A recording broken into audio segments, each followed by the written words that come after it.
Yeah, so in each of your backgrounds, this is kind of it's been an interesting path that leads you here. I mean, you've had a very diverse research background, and you've worked with a lot of different venture capital and different companies. Um, and so, is there anything in particular in this path that kind of stands out to you? Like, did you have a favorite group that you worked with, or something interesting that happened at Neuralink, or did you have something that stood up to you when you were working at DeepMind or with Kernel, for example? There have been amazing things in each step, and I think that it was only after several different experiences that I feel like I have like a mentality of kind of what we're looking for with this. I mean, yeah, I mean, in physics, you kind of have this like really ability to kind of really go deep and understand ideas at a really deep level and have them be really coherent. Um, in as like a biology student, like you can just go in and you kind of just prototype things and do experiments and go in the wet lab and discover things. But then I struggled to kind of organize larger projects in that setting. I was involved in a brain-computer interface company called Kernel, which was a really great experience where, because of the speed and, again, unity of purpose of startups, you can call up somebody who's in, some other country and say, hey, we want to offer you this position to do this really cool thing. And then they're there like 2 weeks later or a week later, and they're like the best person in the world. And they're like working on that team. It's like really crazy. And then I was also at DeepMind for a bit, which was kind of, I wish we could do this in other fields, but in AI, it's a really great environment where it kind of has both the academic and the Fro style research. So I think of things like AlphaFold or things like that as being, which is like their protein folding team that just over a couple years just kind of really nailed a software tool for protein folding. That's kind of very Fro-like, but then they have this whole pool of more academic style research to draw on whenever they want to create one.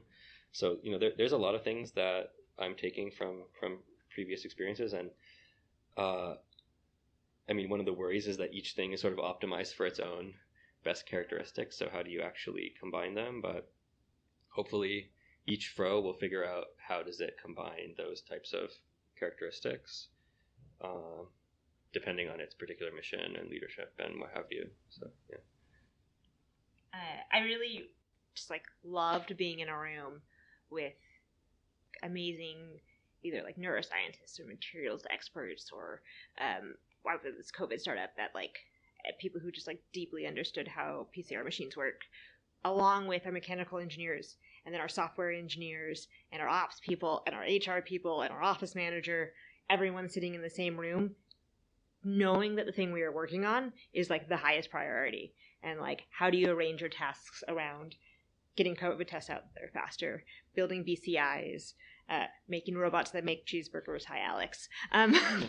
Like, no matter sort of what the goal was, getting all of these different people sitting in a room, solving it together and combining different expertise in like education and kind of interests inside and outside of work was just a really rewarding experience. And I have probably made more friends through work than I have through my personal life in the last decade because I've been able to work on these really amazing teams.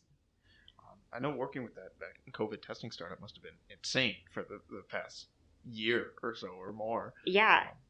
I mean, I walk down the street past Moderna most of the time when I park, and there was one time I saw a jogger running by, and then he went outside the doors of Moderna and just started cheering on people from Moderna. So and there was this poor security guy, like, what do I do? Yeah, in March of 2020, we were spinning up, and we had people show up at, like, the factory door to try to get COVID tests. It was like, yeah, I was in Kinshasa, I was in DRC doing mobile money payments and last mile payments in fintech, and on the plane ride home, Milan Spikovic, who's now working with us, saw a tweet from Laura Deming and was like, you need to come help this company. And I like showed up Tuesday morning and suddenly like we just spent the next 3 months building out a supply chain and making millions of COVID tests. It was, it felt like we were actually doing something. And I think that that's kind of like some of the same inspiration that we have here is that like we can actually do things. Like hopefully we're going to pull levers and work on bottlenecks that actually contribute to like the well-being of the world. Yeah. So was that competitive with groups like Abbott Labs, or was there just so much free space that it was... I think that there was so much free space. I think that everyone went a slightly different direction. And at the time, they thought that it might spin up and then spin down real quick. Like, Yeah. there was like, this will be here for like 6 months, and then we'll be done. Just like, how do we get COVID tests out ASAP?